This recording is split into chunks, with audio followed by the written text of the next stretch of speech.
Hello guys, what will be the answer of this question? So it can be found by this method, 4 divided by 4. So it will become 4 by 4, it will become 1. So 1 divided by again this 4. Okay, so 1 divided by 4 will become equal to 1 by 4. Okay, again divide by 4, so divide by 4. Okay, if I cross multiply this, so it can be cross multiply by, okay, 4 divided by 1, it can be also equal to 4. So 1 divided by 4, so it will 1 divided by 4 multiply 1 by 4. So this will become 1 divided by 4 square.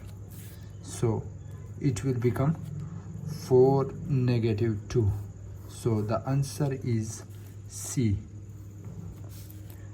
The right answer is C. Thank you very much.